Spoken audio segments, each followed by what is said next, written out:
Hello, and welcome back to JoJo's Bizarre Adventure, the one and only Powerpuff Girls / JoJo's Bizarre Adventure recap and discussion podcast. I'm Raven. And I'm Alison. Today we are going to be discussing the Season 2 episodes, Speed Demon and MoJo Jonesin. I don't believe there's been any news recently regarding either JoJo or PPG, so I am going to start talking about Speed Demon. Townsville is the cleanest, safest town on Earth because of the Powerpuff Girls. Buttercup watches the clock, waiting for the bell to ring. Ms. Keene tells her to pay attention to her, and then rattles off this very long and complex time travel equation. Foreshadowing. Dun dun dun. Before she can finish, the bell rings and the kids run out in excitement. The girls themselves are extra excited because they're going to be taking a weekend trip to the Bahamas with the professor, a vacation without crime fighting. Buttercup challenges her sisters to race her home, but they go so fast they travel through an almost Stargate-esque blue wormhole in doing so. I told you I'd win, Buttercup says. Time is frozen around them and her mouth doesn't open. They arrive home and Bubbles accuses Buttercup of cheating, but Buttercup says that she's just more aerodynamic than Bubbles because of her short bob versus Bubbles' pigtails.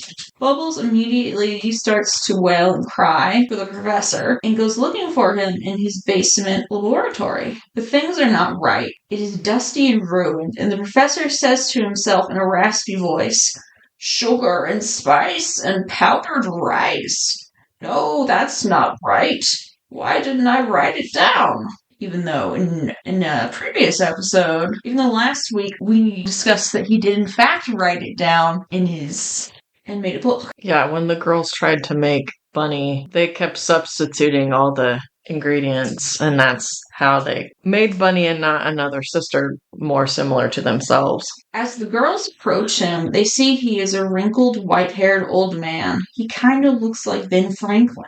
He chases them out of his lab with a cane, thinking the mere hallucinations of his daughters. The girls huff and pant outside the front door and stare in horror at the ruined red wasteland that is Townsville. They decide to visit the mayor's office, where they find Ms. Bellum, who keeps babbling to herself about calling the Powerpuff Girls. She says that she told the mayor to make the call, but the Powerpuff Girls never came to save the day. "And now he's gone," she cries. All that's left of the mayor is his sash and hat. She sees the girls, demands they leave, and scoops up the mayor's hat and sash, saying that he's hers. The girls fly off to another familiar location, hoping to find their loved ones, but Pokio's kindergarten is destroyed. Standing there in the ruins is a haggard Miss Keene, who, staring off into the distance, says to herself over and over, "I just stood there waving goodbye and they raced off." The girls try to talk to her, but she just repeats herself, though she does reveal that it has been 50 years since the girls' disappearance. The girls are horrified by the knowledge. Before it can truly sink in, they hear evil laughter as Him arrives on the scene, gleefully explaining that time stood around them as they raced the speed of light. Buttercup remembers her words as she challenges her sisters to the race and can only clutch her head and shout no. Him is like, "Oh yes." Girls don't believe him that he has taken over Townsville, and they kick the crap out of him. But he gets up like it's nothing. In the background are newspaper clippings detailing the girls' disappearance and one that simply says, "Who is him?" Him asks if they're finished, but they're like, "You'll never defeat us," but they're visibly exhausted. He says that he's already won and then leaps into the air and turns into a gigantic, even more demonic version of himself. "Just ask your friends," he leers. And around the corner come the wizened and ancient children of Townsville chanting, "You did this, you did this." They encircle the girls, who can only yell out in horror, "No! What have we done?" they ask themselves as they zoom up, and into outer space. They are able to travel back in time and crash land in front of Pokioks. As they race home, they realize that everyone is alive and well. They crash into the professor on their way home and all at once try to explain what happened, but Professor says they need to get ready for their vacation. The girls say no. They can't leave Townsville ever again, not even for the weekend. Which sucks because, again, they don't get to be little kids. Yeah. And just like one is wild to me for like a small children's show. They're like, here is this post-apocalypse where him has taken over. Some trivia about the episode is that when the girls land in the mayor's office, it is a direct copy of Superman 2's General Zod and cohorts as they flew into the White House. As I said earlier, Miss Keene's math equation is about time travel and explains what happens when the Powerpuff Girls are traveling through time. It's about like traveling near the speed of light or at the speed of light. Yeah. That you would actually, like, time doesn't move for you, but the people behind you that you left, it would. Yeah, and that, for 50 years will have passed for everyone but you. Him has a line that goes, seconds, minutes, hours, days, and nights crawl by on hands and knees as you race the speed of light, which is a reference to an episode of The Twilight Zone, Time Enough at Last, where a guy survives a nuclear explosion and finds himself all alone in the post-apocalyptic world. I think he kind of like almost goes mad there, but yeah, I sort of remember that one. I remember they parodied that one on Futurama. I think I have seen the original episode, but then he's like, oh, now I have time to read, and then his glasses break, and then he's like, well, good thing I learned how to read Braille, and then his hands fall. Oh.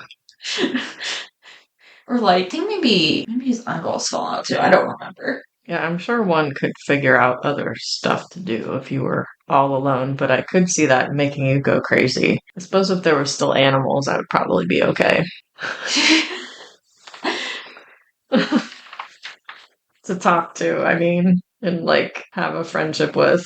The narrator at the end of the episode says that he's never driving over 55 again, which is sort of a reference to Back to the Future. Though in Back to the Future, the time machine works by driving over 88 miles per hour. And it is also a reference to a Sammy Hagar song, I Can't Drive 55, which was also used in part 2 of Back to the Future. I mean, it probably depends on, like, where you live, like, what the highest speed limit is, but maybe he's just kind of talking about that, like, I'm never gonna speed or whatever. Like, yeah. Break the law. Yeah. Won't break the laws of physics either. Yeah. And one last piece of trivia is that on Twitter, I will not call it X, Craig McCracken revealed conversation with a fan that all the other villains, including MoJo Jojo, are dead, and that him killed them all. Which is, again, it's like wild how dark this episode gets for like a small children's show. I mean, I've probably seen like more like macabre, but like for a show where your protagonists are kindergartners, it's wild.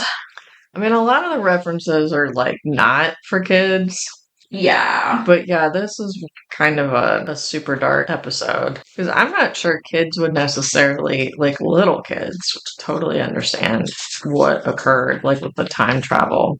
Yeah. But if we are going 50 years in the future, even if there were those same villains, like how many of them would still be alive anyway? Yeah. Because we saw Mayor passed away. I mean, he was older, but if you add 50 to some of the other villains, they might be pretty old too.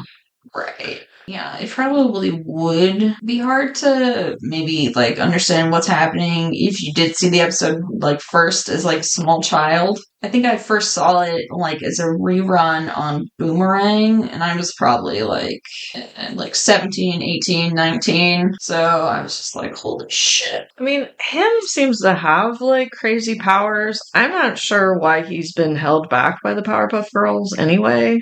Yeah. But it's not super hard to believe that over time, over even 50 years, that he would have taken out any other pesky competition, I suppose. Right. I mean, it probably is super easy for him to do. And then when him transformed, it's like he got like beefy. Yeah. And looked more like a devil or a demon. Because, I mean, he's kind of like a cutesy demon. Yeah. In the normal form, but it was more like a bigger, muscular version.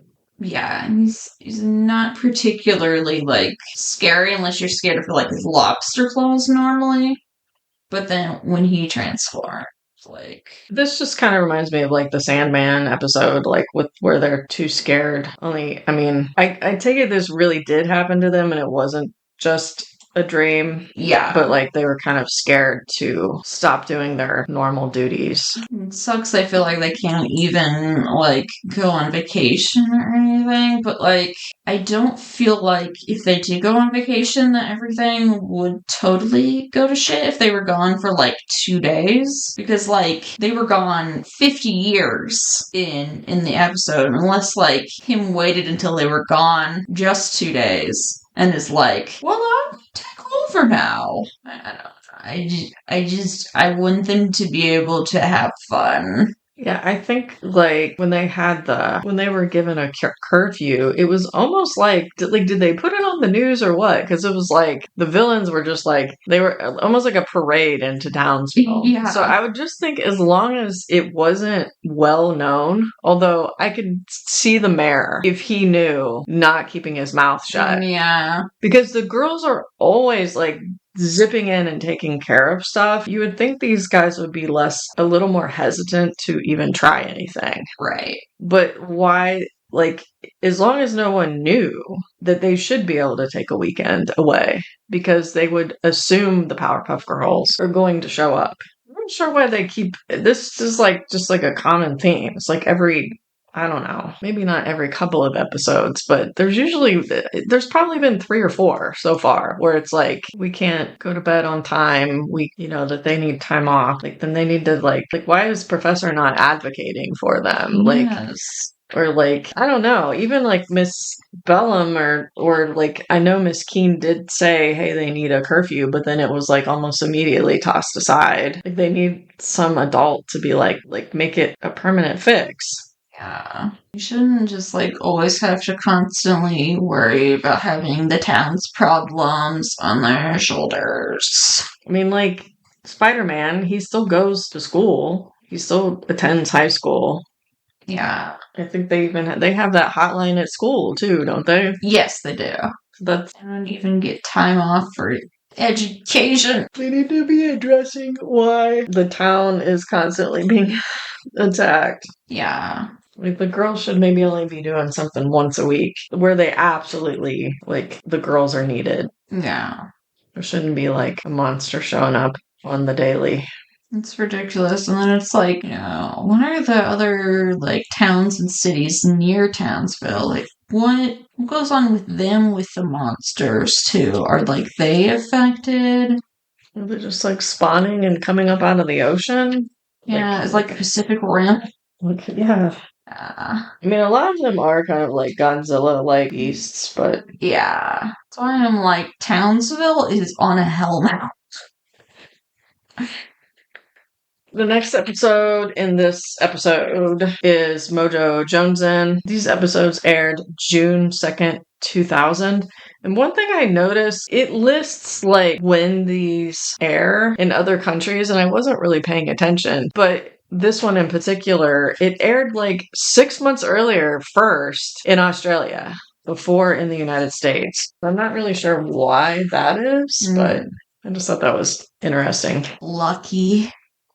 And then like Jonesin is like kind of like you need another hit of a drug. I think I have these correct. Like there's some of these kids we've seen before, but Mary was voiced by Jennifer Hale. Joey, Kimberly Brooks, Jeff was Tom Kenny, and Kim was also Jennifer Hale. So everyone loves the Powerpuff Girls. They do flying formations above Pokey Oaks Kindergarten, and the other students are amazed. 4 students walk home and imagine having all the girls' powers when they encounter MoJo in an alley in a gray trench coat and fedora. So they don't recognize him for some reason. Yes, even though he's the only green monkey man ever. He says he is Joe Overcoat and offers them superpowers in the form of Chemical X. They all want to try. It causes an explosion and MoJo laughs maniacally, and then the kids are flying /floating. MoJo tells them to have fun. So the one boy is in a wheelchair, so he really enjoys flying. I'm like, does he even need the chair now? Mary uses her super smelling to sniff out chocolate ice cream. Joey uses his laser eyes on Kim, who blows ice breath on him. So they're even able to kind of like use some of those powers like that the girls took a while to figure out. They're able to use them like immediately.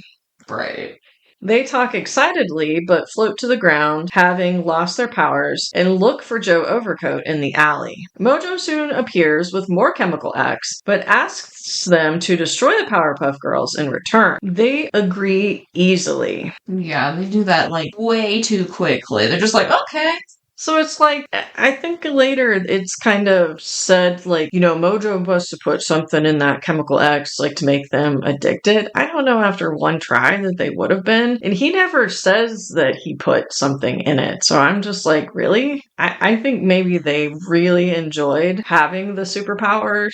I don't know that he was also getting them high with something else. I don't know. What did you think? I kind of also just thought maybe that these kids just really were that desperate for the superpowers on their own. I felt like they just kind of put that in at the last minute, that MoJo might have like spiked the Chemical X with something that like made them do like potentially evil shit.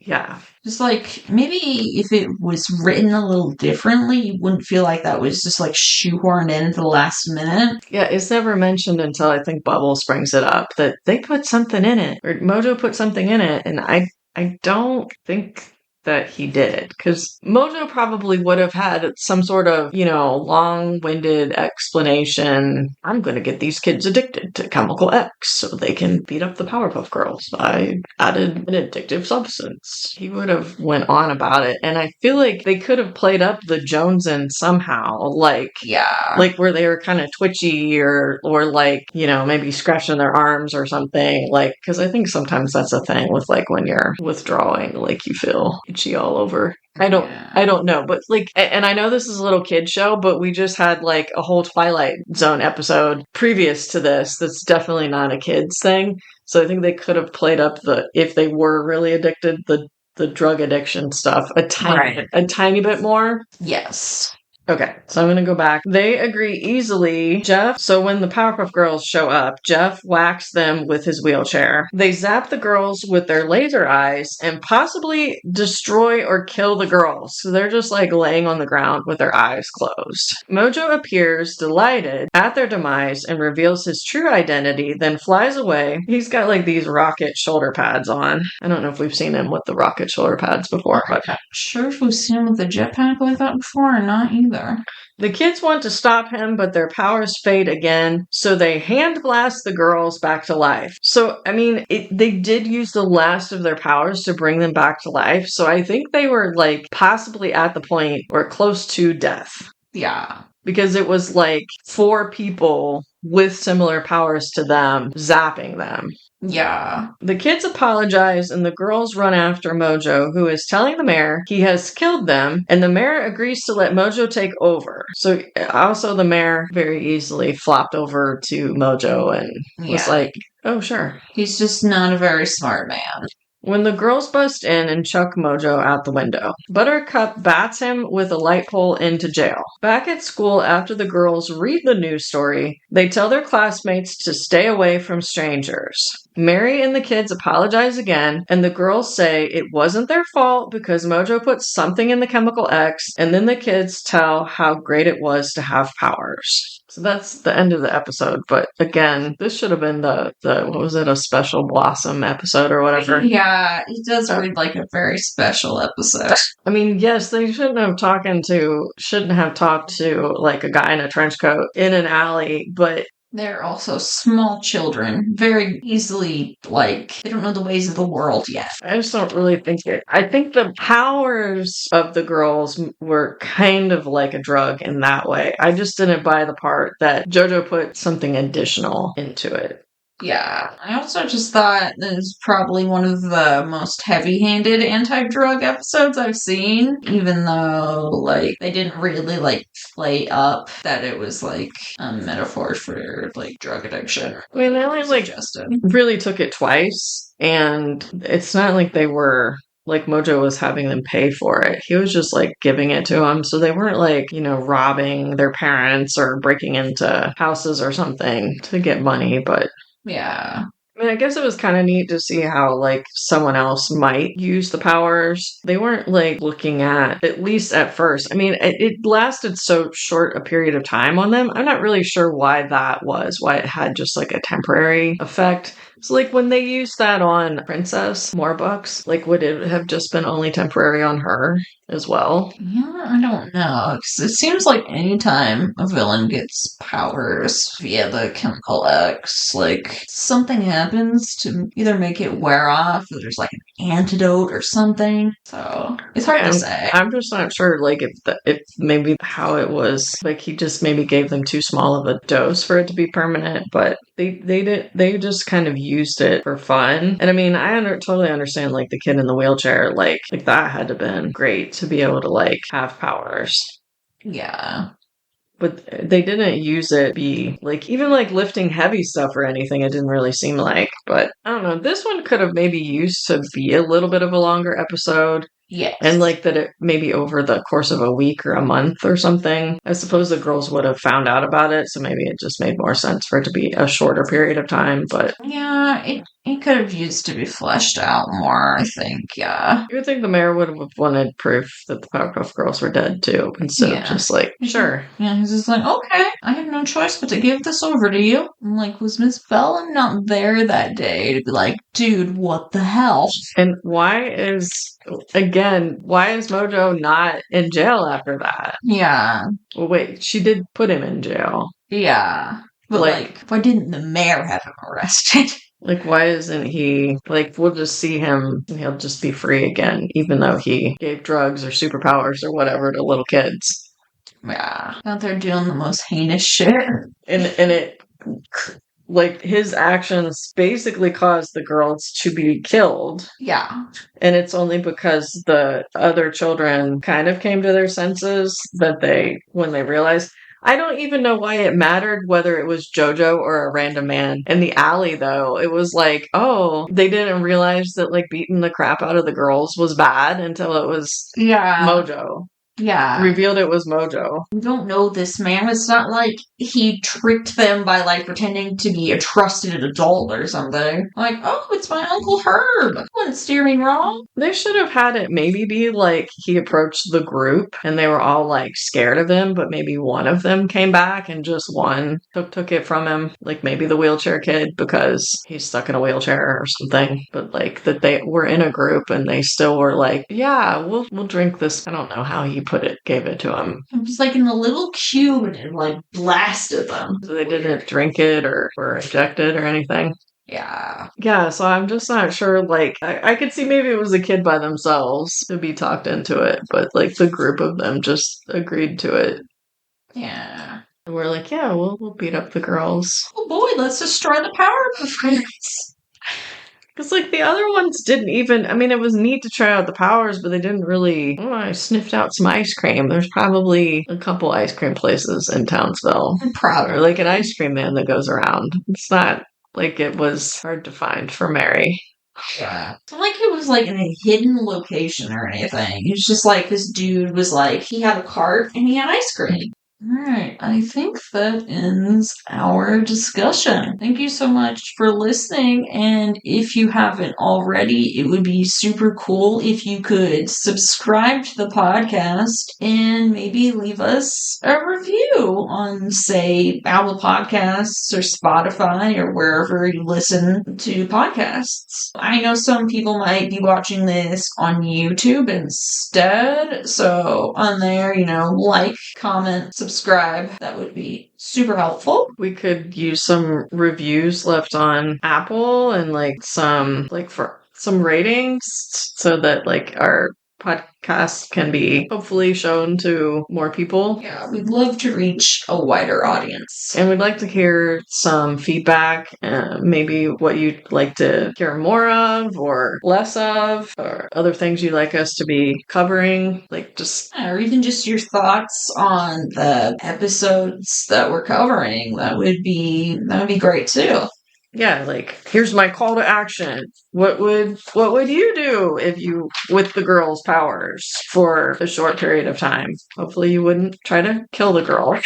And that you would recognize Mojo even if he was in a trench coat. But yeah, I probably said this like when we did the ice breath episode, but I probably just used the ice breath to make myself and my cat some slushies. I mean, I'm not really sure what I would do with it. Yeah. Make some money being a superhero, probably. Yeah.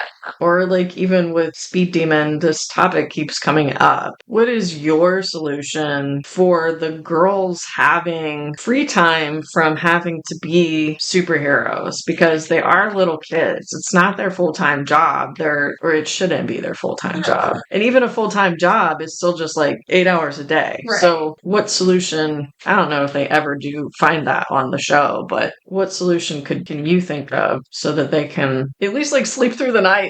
Yes. Without an interruption. Please let them just be children, please.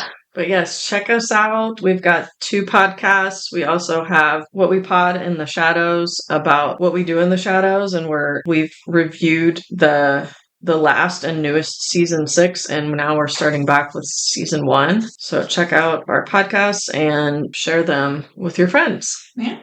Again, thank you so much for listening, and until next time, I'll be the roundabout. Goodbye. Goodbye.